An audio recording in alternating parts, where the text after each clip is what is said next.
Olá, pessoas, bem-vindos a mais um Errantes e Divergentes, nosso segundo episódio hoje, dia 14 de março, 8 horas, horário de Brasília. Hoje, mais uma live, Rodrigo aqui, embaixo da gente. Nossa convidada de hoje, Sofia, desse lado aqui, porque a câmera está espelhada, tinha esquecido. E sejam todos bem-vindos, pessoal, à nossa live. Rodrigo, boa noite, mais uma live, que momento, mais uma temporada, cara, estou muito feliz, olha só. Boa noite, Cristian. Você ia falar pessoas amadas, solta o coração falando. Bem-vindo, pessoas amadas. Boa noite a todos. Sofia, bem-vinda mais uma vez. E olha, é, é, como é que eu vou falar? O tema da Sofia é tão complexo que toda vez que eu escuto, eu aprendo mais uma coisa. Sofia, bem-vinda, a palavra é sua.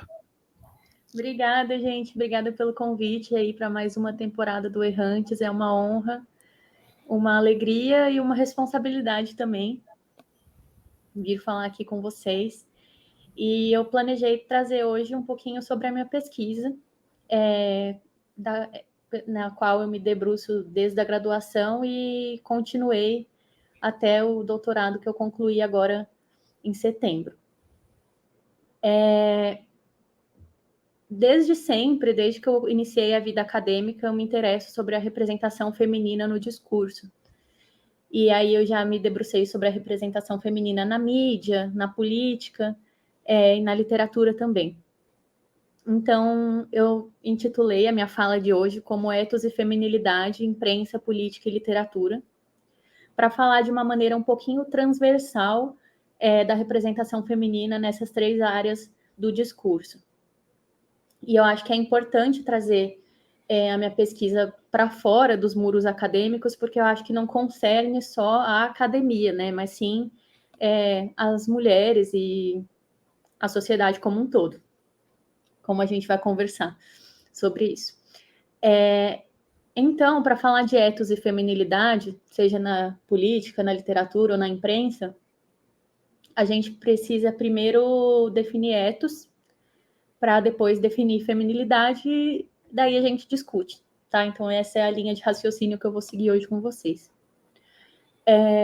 Bom, vou tentar não ser muito academicista, falar de uma maneira mais branda e com uma linguagem mais geral para que fique acessível para todos, não só para quem é da área da letras, tá? Ou da linguística. Muitas pessoas devem conhecer ethos da retórica aristotélica, né? Meu pai eu sei que conhece daí. Só que a gente está falando de um ethos da análise de discurso, que emprega esse termo séculos depois, não da mesma maneira que Aristóteles empregou.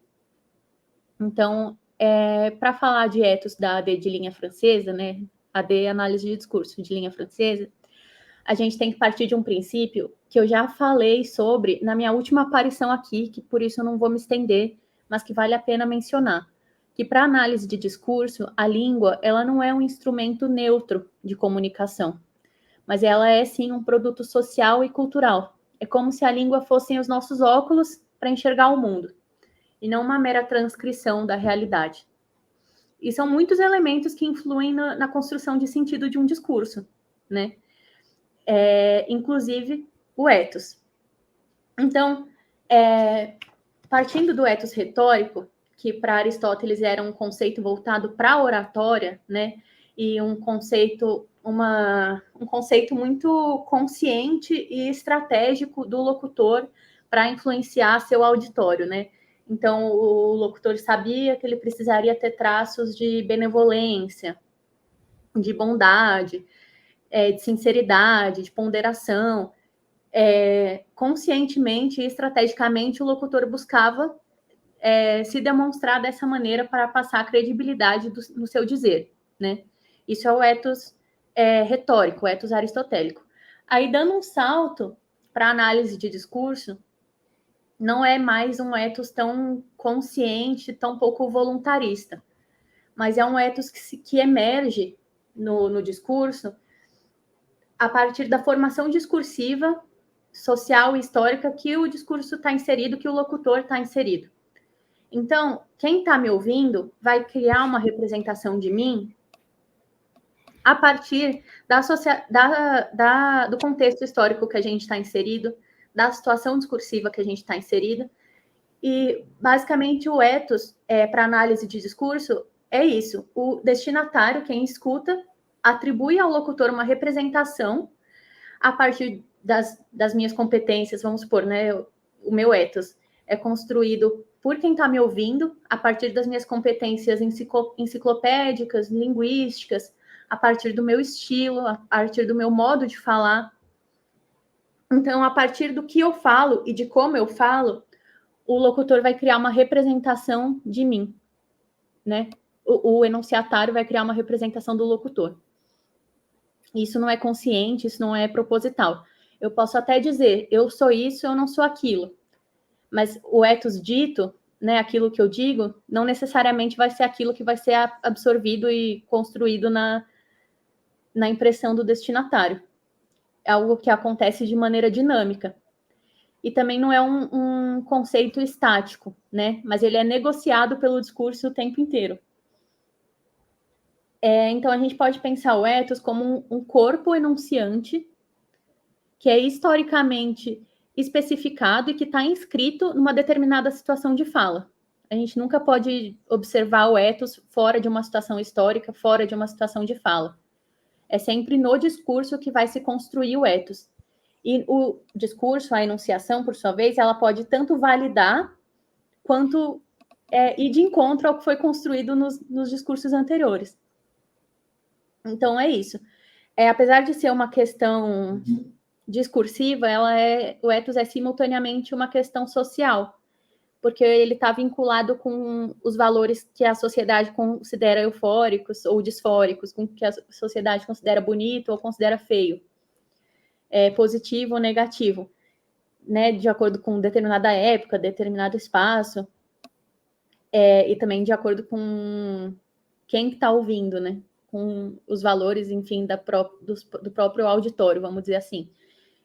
Que apesar de que o ethos para análise de discurso não é mais uma questão só da oratória, mas vale para todos os gêneros do discurso, inclusive para textos escritos. Textos escritos também têm ethos, mesmo aqueles que se propõem objetivos imparciais, como fazer da imprensa, por exemplo, né? Da imprensa revista. No geral. No geral. E aí, para falar de uma maneira mais clara, a gente pode relacionar a noção de ethos à noção de estereótipo.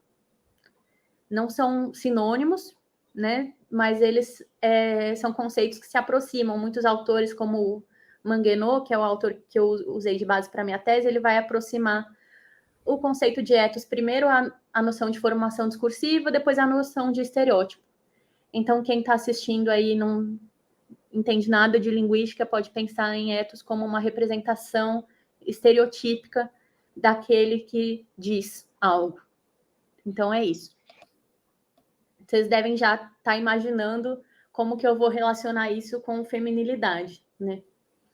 E se para falar de ethos eu parto da análise de discurso de linha francesa, que é muito materialista, para falar de feminilidade eu me amparo no feminismo materialista. Então, o que é a feminilidade, né? A gente pode pensar de imediato em características físicas, né? Em performance estética. Então, sei lá, maquiagem, vestido, salto. Mas não é a isso que eu estou me atendo quando eu falo de feminilidade. Aqui, para falar de feminilidade hoje, eu estou falando de características que são, sim, físicas, mas também são psíquicas e também são sociais, que são impostas a mulheres e meninas, historicamente, secularmente, e que contribuem para a hierarquia de sexo e que contribuem para a construção dos papéis de gênero. Então, o que é isso? É a Cora, antes de nascer, ter ganhado batom, ter ganhado lacinho. a Cora, com 6 meses, ouvir que menina é mais tranquila, que menina é mais calma, mais delicada. Cora é minha filha, tá, gente? Para quem não sabe. E a feminilidade é traiçoeira. Por quê? Vejam. Vamos pensar na feminilidade, primeiro, estética, né? Do corpo perfeito, do corpo jovem, do corpo magro, que é almejado, né, ou imposto pelas mulheres pelo discurso dominante. Ora, enquanto nós estamos preocupadas com isso, enquanto nós estamos preocupadas com maquiagem, com corpo, com cabelo, a gente acaba tendo uma atenção muito mais direcionada para esse plano da expressão do que para questões sociais, políticas, econômicas. Então, é uma bela de uma distração, né? E, enfim, é nessa relação entre corpo e discurso e feminilidade que se encontra aí a minha pesquisa e que eu busco discutir e problematizar as representações femininas, seja no discurso político, no midiático ou no discurso da imprensa. E por que é traiçoeiro, né? Primeiro porque é sempre inalcançável o tal padrão de beleza. Então a gente vai estar sempre correndo atrás de uma validação que não existe, né? Pelo menos não integral. Sempre vão arranjar alguma coisa para falar. E segundo, porque mesmo quando a mulher abre mão, ela não é bem recebida, né? Então, mulheres que negam a feminilidade, elas não estão isentas de sofrer misoginia, elas não estão isentas de terem seu discurso invalidado. Então, o problema não é necessariamente performar ou não a feminilidade, né? O problema para ter seu discurso legitimado é que você não pode ser mulher. Aí a gente já vai chegar onde eu quero. Porque, vejam, eu parto da hipótese ou da premissa de que o ethos, ou o plano da expressão em geral, atua mais enfaticamente na produção de sentido de discursos femininos do que masculinos. Então, basta que a gente reflita sobre a pressão estética que eu falei agora.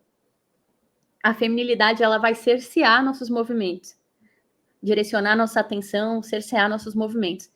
Inclusive de maneira literal, né? Por exemplo,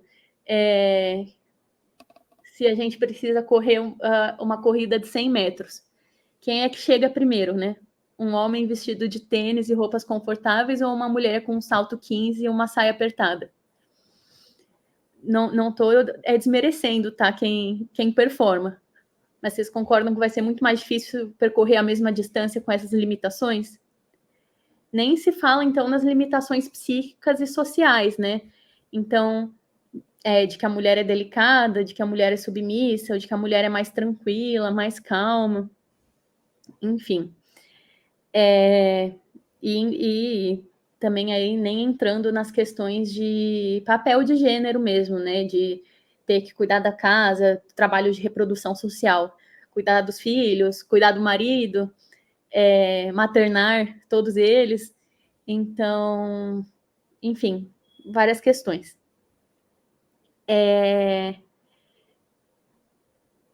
Aí vamos lá, partindo desse princípio de que o ethos atua mais enfaticamente no discurso feminino do que masculino, a gente pode pensar de que maneiras que o ethos feminino, né, a feminilidade, interfere na construção de sentido de discursos de mulheres. Então, na legitimação ou deslegitimação do discurso feminino.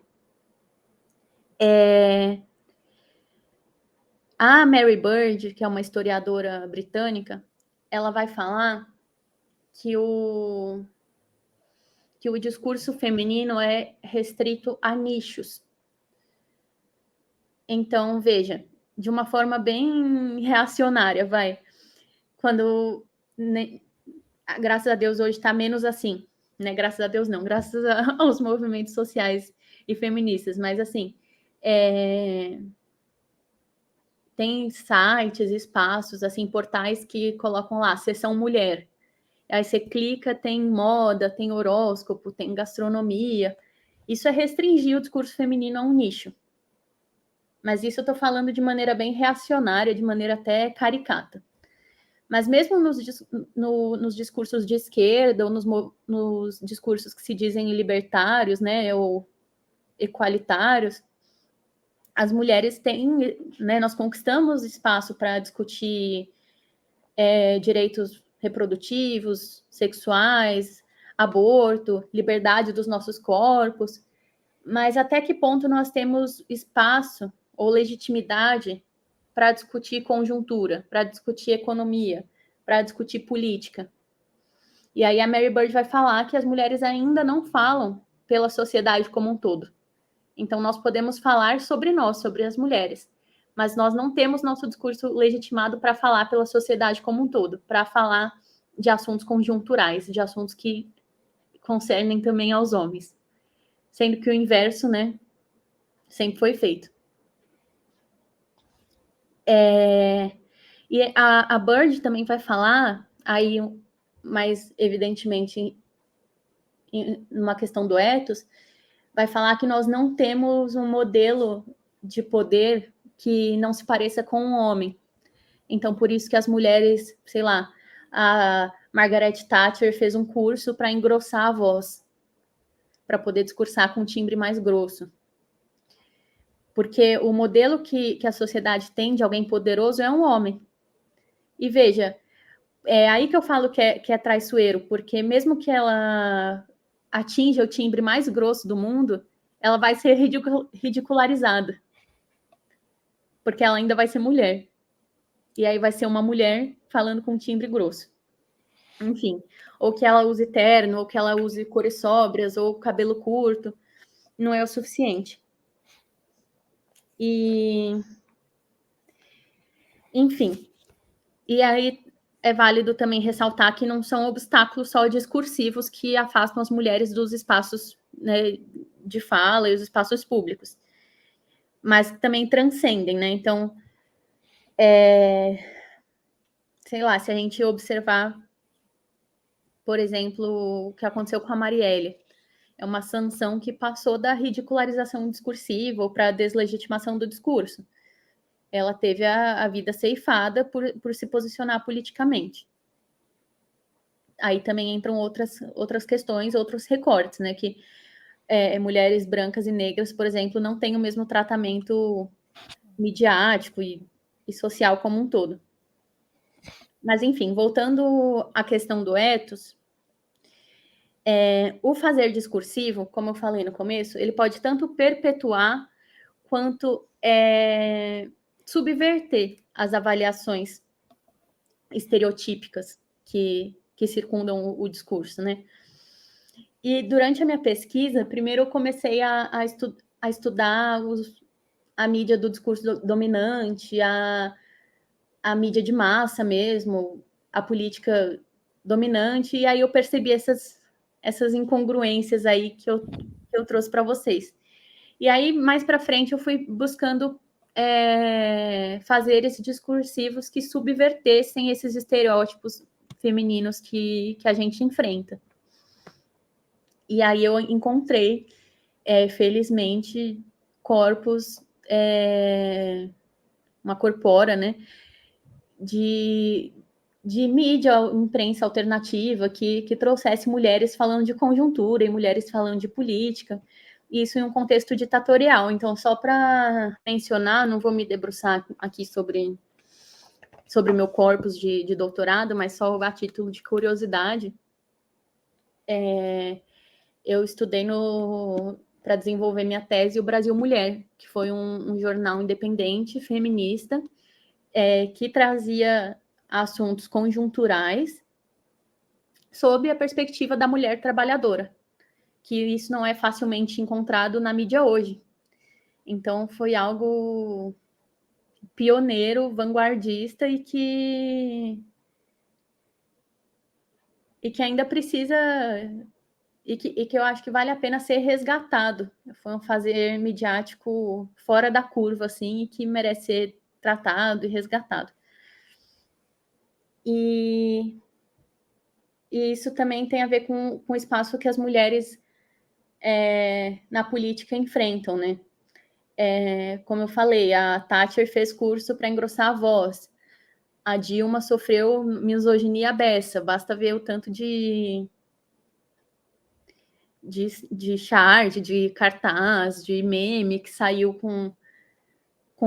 desmerecendo ela não enquanto política, mas enquanto mulher. E assim, a gente tem que buscar fazeres midiáticos que façam diferente e mulheres que não se conformem e que alcancem espaços políticos na contracorrente do discurso dominante.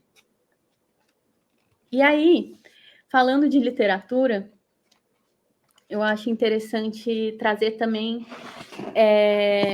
mulheres que façam diferente, né? Porque o Errantes esse semestre vai ser bastante voltado para a literatura. E aí, queria também falar um pouquinho disso de forma breve, porque apesar de eu ser linguista, eu sou uma grande curiosa da representação feminina na literatura também. E aí eu poderia também passar horas discorrendo sobre como a mulher, especialmente a mulher lésbica, que é a figura que eu estudo dentro da literatura, ela foi subrepresentada ou ridicularizada na literatura brasileira, né? A gente pode citar, por exemplo, um cânone nacional, falar do Cortiço, né, do Aloísio, como que a Pombinha e a Leone, como que a relação delas foi descrita, né? Como foi descrita como algo doentio, por exemplo. E tem outros exemplos aí da literatura de mulheres que negam a feminilidade, né? Não no sentido estético, mas no sentido de não se submeter às relações normativas, como que não é suficiente, né? Como que elas são vistas de maneira pejorativa, enfim. Mas, no lugar de ficar olhando para esse lado, né, mais recentemente eu optei por olhar por mulheres que fizessem diferente, que trouxessem suas próprias representações femininas no espaço literário. Foi aí que eu encontrei a Miriam Campelo, que faz um trabalho lindo falando de amor entre mulheres, mas não apenas isso. Tenho aí já entrando em recomendações. O Jogo de Damas, por exemplo, que é um livro dela sensacional, que trabalha, tem no seu escopo o amor entre duas mulheres, mas o tema não é esse, porque a gente não pode ser reducionista, né? As mulheres são muitas outras coisas. A gente precisa ter espaço na literatura para que a gente saia dessas caixinhas, né? De representatividade, enfim, não é só a busca por espaço, é mais. Não sei se eu estou me fazendo clara, mas o que eu quero dizer é que o fazer literário da Campelo transcende a representatividade do amor entre mulheres e da representação da mulher que não performa a feminilidade e alcança outros assuntos. Então, tem mulheres lésbicas protagonizando histórias de suspense, de mistério, não necessariamente que trabalhem só o amor entre elas. Ou a reivindicação por representatividade, né? Transcende isso. E isso na prosa, né? Eu gosto muito da Miriam Campelo na prosa, acho que vale a pena quem está assistindo aí conhecer a obra dela, para encontrar representações femininas fora do estigma.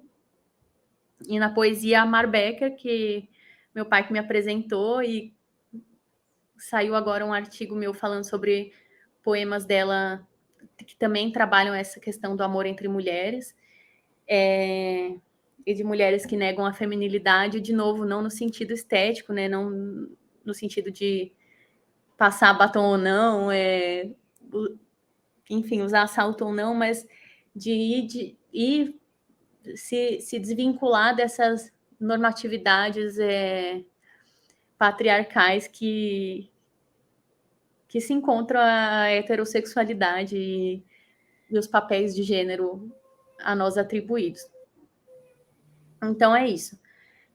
Fica aí essas duas indicações de representações que vão contra o discurso dominante na literatura, que não é tão facilmente encontrado ainda, mas que eu acho que cada vez mais a gente vai conquistando e galgando esse espaço. Assim como na mídia, assim como na política, o discurso dominante ainda busca ridicularizar, ainda busca diminuir, ainda busca cercear nichos. Então, vocês que falem por vocês, mas não pelo todo. E mesmo assim, há inconformismo, e que bom que há, e há organização, e que bom que há, e que a gente consiga, continue se organizando e se munindo de conhecimento para que a gente não caia nessas armadilhas, né, de que nosso discurso só serve para nichos, ou de que a gente não é adequada ao fazer público, ou que a gente não é adequada ao fazer literário, enfim. É isso, esse é o meu desejo, assim, que as mulheres consigam cada vez mais espaço para falar não só por elas, mas pelo todo, porque durante muito tempo já tem homem falando por nós, né? E é isso, são muitas questões que eu poderia passar horas falando, já acho que eu viajei um pouco aqui, peço desculpas aí pelos descaminhos que eu fiz, mas eu acho que deu para entender o macro da minha pesquisa e do meu interesse, que é a representação feminina nas diversas instâncias do discurso, e de que forma a representação feminina é atropelada pelo patriarcado, e, enfim, de formas que a gente não pode, não deve aceitar. É isso, gente, que eu planejei para hoje. Eu agradeço o espaço, mais uma vez, mais um semestre aí no Errantes. E é isso, em busca aí de representações divergentes da figura feminina. Eu Obrigada. gostaria de fazer umas perguntinhas, posso? Claro. Sempre são, você me conhece, sempre são provocações positivas, vai. Mesmo porque aqui, enquanto você falava, me passou diversas coisas pela cabeça. Uma delas que todo esse tema deste semestre eu aprendi com você. E não vou não vou dar palestra alguma, só vou ouvir e só vou aprender. Eu gostaria de pincelar algumas questões, passando inclusive um pouquinho pelo pensamento comum, né? Que tem uma piada entre homens que diz que tem dois tipos de homens: aquele que pensa que manda na mulher e aquele que sabe que é a mulher que manda, né? Aquele que sabe que é a mulher que manda é mais feliz, porque não fica batendo boca. A segunda questão se refere à construção da feminilidade. Veja bem, adorei os exemplos que você deu através da Cora, mas me vem na cabeça, de um lado, o livro conhecido como A Greve do Século, do Sexo, As Strata, que é quando as mulheres gregas elas resolvem fazer uma greve de sexo, segundo ato falho, que horror. Uma greve de sexo enquanto os homens não pararem de brigar, discutir e encher a paciência.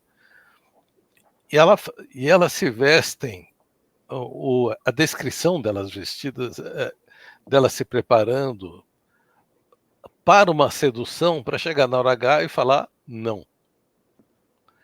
E vestem vestidos de gaze, passam maquiagem, ficam lindas e chegam na hora, elas falam não para o marido, né?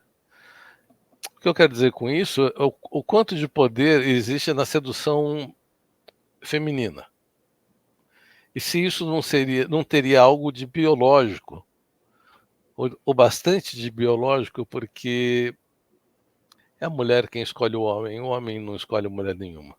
A mulher começa e termina toda e qualquer relação. Essa é uma coisa que eu tenho na cabeça, ninguém me tira. Quando a mulher fala, olha, eu quero me separar e vamos nos separar ou vamos nos divorciar, qualquer coisa, seja namorado, noiva, marido ou 500 anos casado, a mulher já está liberta do cara lá dentro. Para a mulher é só um passinho que precisa sair. Né? Eu falo, ó, não te amo, não te amo mais, vamos separar e tal. E o homem sempre pega aquilo como, uau, o que aconteceu? Para o homem sempre é uma surpresa. O homem é sempre mais atrasadinho nesse aspecto. A corrida que você propõe do homem com tênis e uma mulher de salto 15 me mostrou duas coisas. Uma possível competição entre homem e mulher, que daí eu aceito entrar nesse tema abertamente, né, com toda a legitimidade, apenas lembrando que quando as mulheres correm, elas também correm de tênis. Então,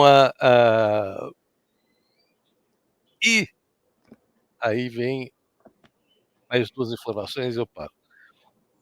A Dilma, ela foi eleita e ela foi reeleita. Acho que não teve nada de nenhum problema por ela ser mulher. Eu acho que teve problema por ela fazer um péssimo governo no segundo governo, falando mais precisamente, senão nem ter sido reeleita ela teria sido. Ufa! E falta falar uma coisinha. Na Hungria, por exemplo, o regime que impera é o matriarcado. O homem tem que apresentar: "Olha, mãe, olha, vó, eu vou me casar com essa, mulher que eu amo". Mas se a mãe ou se a avó falar: "Não, não dou a minha bênção", o homem não casa. Então eu quero dizer que o que existe uma força, na mulher e um modo de pensar muito mais sofisticado que o essa questão do modo de pensar muito mais sofisticado eu vou deixar mais para frente. Hã, hã, e aqui eu paro umas considerações.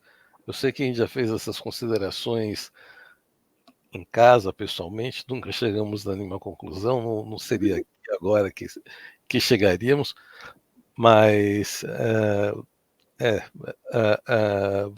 se você quiser falar alguma coisa a respeito. Claro, eu vou falar algumas coisas que a gente já conversou antes, né, em off, mas que talvez valha a pena trazer para o discurso público, até para ter mais opiniões e engajar a discussão na casa de outras pessoas. E é ótimo para as mulheres dessa obra grega, porque liberdade é poder falar não, né? O feminismo liberal, às vezes, quer enganar a gente para que nós mulheres acreditemos que liberdade é poder falar que sim e seduzir, mas liberdade é poder falar não, porque quantas vezes homens têm acesso aos nossos corpos sem que a gente tenha o poder de falar não.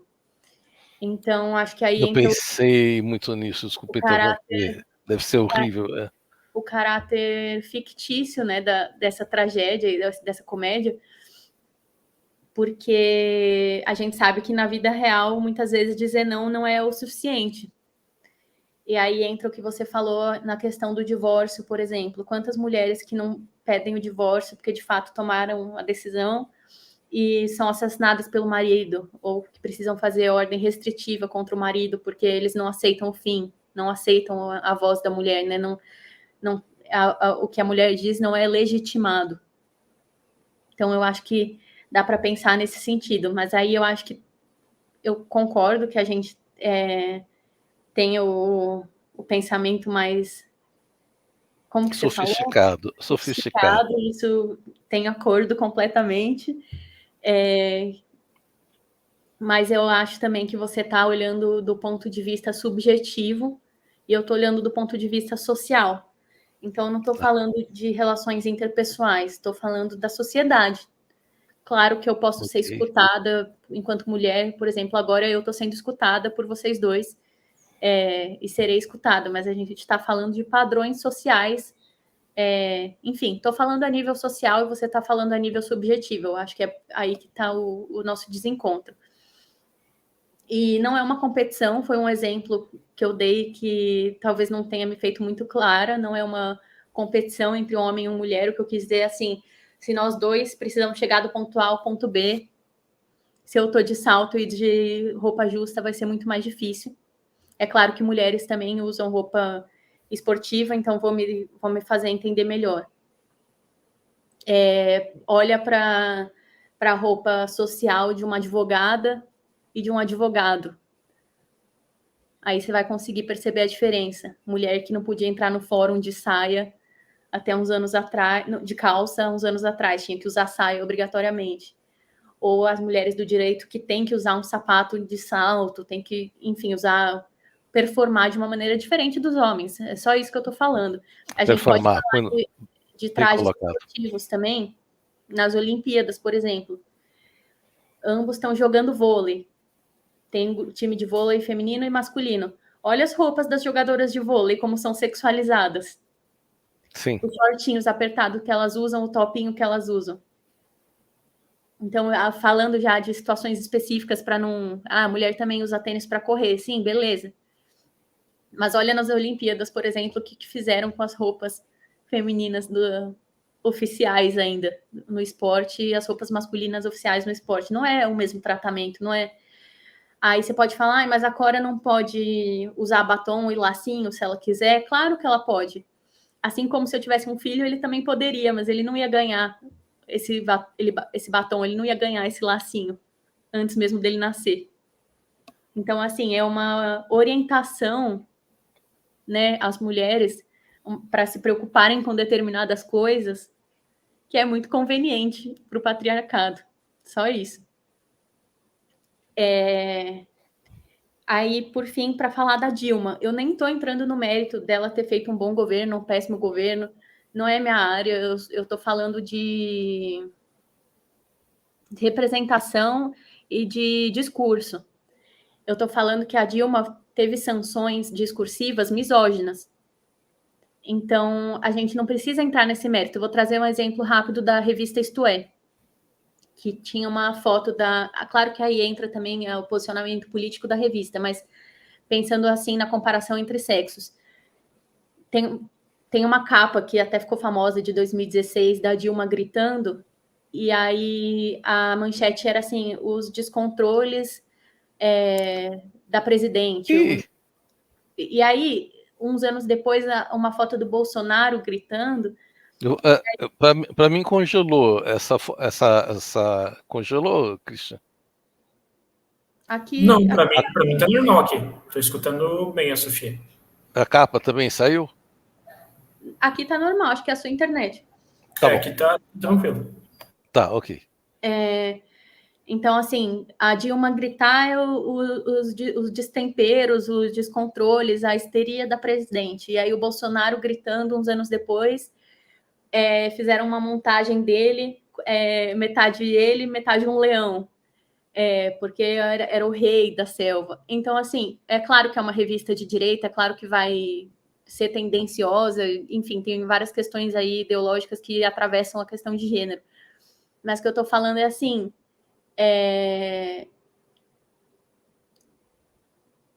para criticá-la como política, você não precisa usar da misoginia, mas foi usado.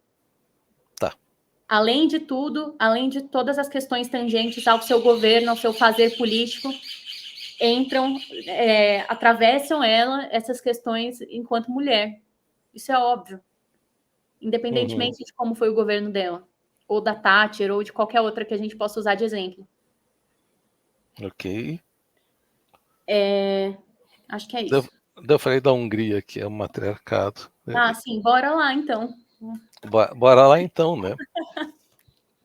Não, na minha própria família teve um peso bem...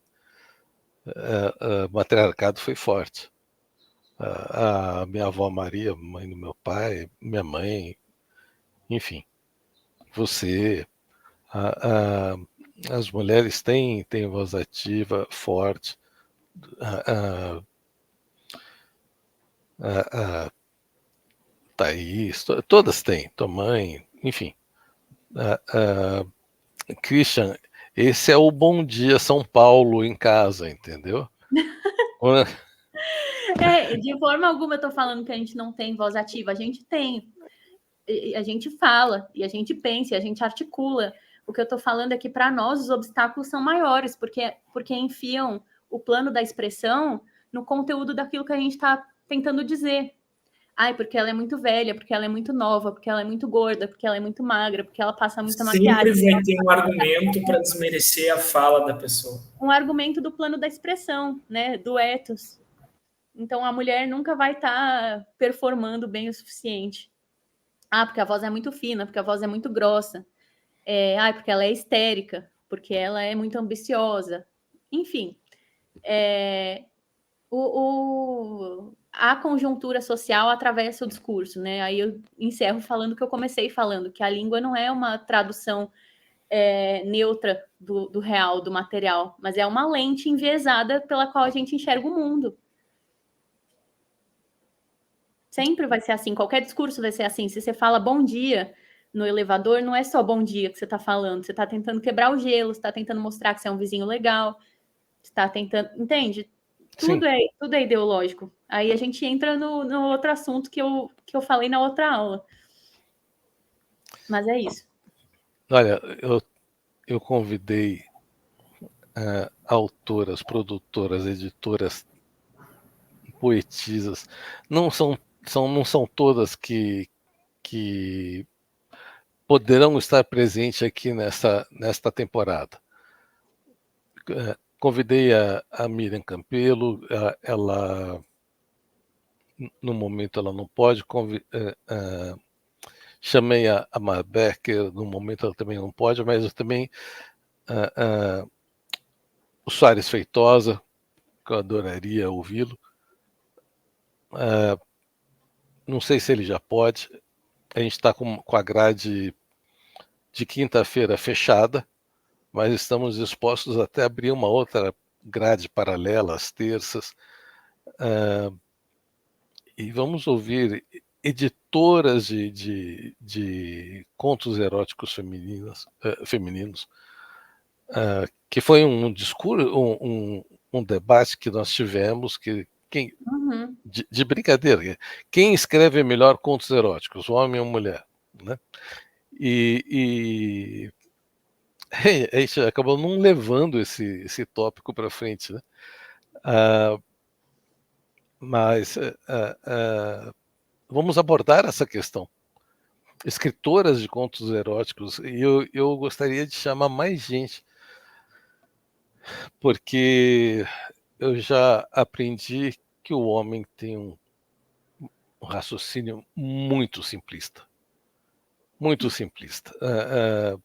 Já disse uma vez, vou falar bastante, eu vou falar mais vezes, o homem tem um pensamento assim pragmático, reto, e a mulher pensa em ciclos, com o pé no chão, em ciclos pequenos, maiores, imediatos, com muito mais sofisticação.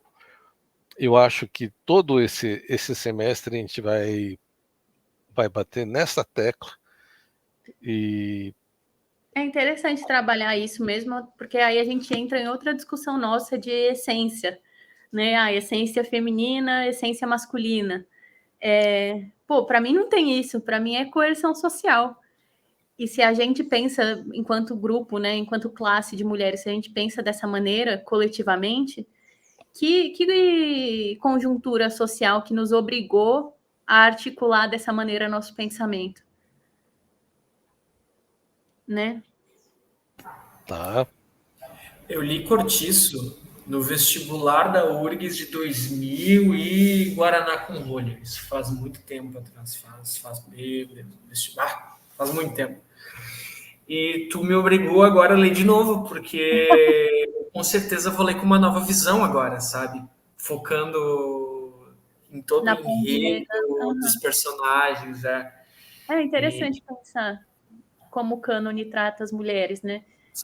Como o cânone trata as mulheres lésbicas ainda, mais especificamente.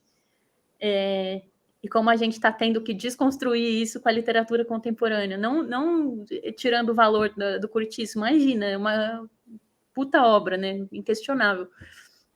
Mas em caráter de estudo mesmo, de investigação, vamos observar como que era, como que é agora, os estereótipos, as representações, um olhar atento mesmo. Mas me veio aqui na cabeça, na terça ou quarta-feira passada, no Rio de Janeiro, o entregador de pizza falou para o sujeito: não sou obrigado a entregar pizza dentro do prédio. Uhum. E aí o sujeito falou, e o cara era um PM. Rolou aquela briga, o PM seguiu o sujeito até o restaurante e deu-lhe um tiro na perna. Pronto, essa é a história objetiva. Uma coisa que eu reparei o tempo inteiro, e acho que ninguém reparou, é que a esposa do PM estava colocando uma pilha no cara em segundo plano. Ela falava do tipo: vai lá, tá errado, é isso mesmo. Tadinho, foi influenciado pela mulher. Tadinho, foi influenciado pela mulher, mas muitas vezes o homem é influenciado pela mulher e não se dá conta. Eu tive uma outra coisa, quer dizer, a viúva do meu pai gostava muito de festa, meu pai não gostava tanto. E daí ela falou, eu estava lá em casa, ela falou, tá pronto, tá pronto. Olha, foi um ato que ele fez sem pensar, foi um ato que ele fez, ele não bebia, para começar. Né? Ninguém da família bebe. Ele foi até o barzinho dele, pegou um uísque, encheu uma dose, bebeu de um gole só e falou: tô pronto. E a mulher pede umas coisas para os homens que a gente acaba fazendo que a gente não estava muito afim, sabe? Por vezes. Oh, meu Deus.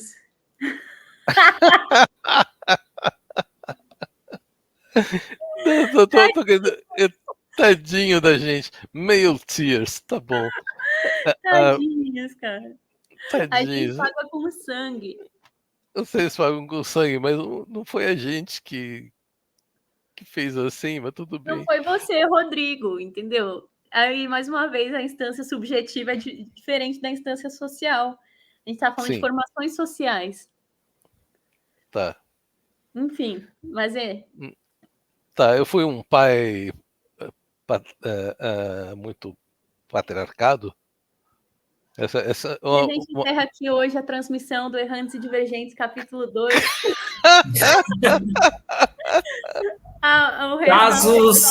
Casos de errantes e divergentes em família. Olha só, vou me sentir agora Cristina Rocha aqui. Então, casos de família. Casos de família. Próximo episódio, galera. Tchau. Pode encerrar, Christian. Encerra aí a gravação. Sofia, muito obrigado. Christian, muito obrigado. Muito obrigado a todos. Obrigada, acho que pelo espaço. Filha, um beijo. Christian, um beijo. Beijo, gente. Um beijo para todos que estão nos assistindo.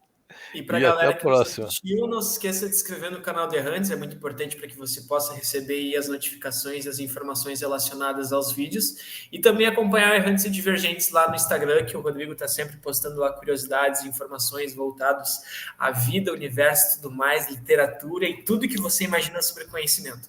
Christian, o seu projeto. Qual deles? Qual deles? Todos que você está fazendo? Planetário Inflável no Sul, a gente tem agora aqui Planetário, viajando as escolas no Rio Grande do Sul, levando conhecimento, tentando tornar as pessoas mais curiosas, né? Levando a palavra de Tebilu, a fim de buscar conhecimento para as pessoas. Sexto Encontro Rio Grandense de Astronomia, 6 e 7 de julho, junto com o Encontro Brasileiro de Observadores de Cometas. Errantes e Divergentes, todas as quintas-feiras, sempre às 20 horas. Projeto do Urania Cash, podcast sobre vida, universo e tudo mais, todas as sextas-feiras às 20 horas. E tentar dormir da meia-noite às 6. Vamos! Tchau, pessoal. Tchau, gente. Obrigada pelo espaço. Tchau, filho.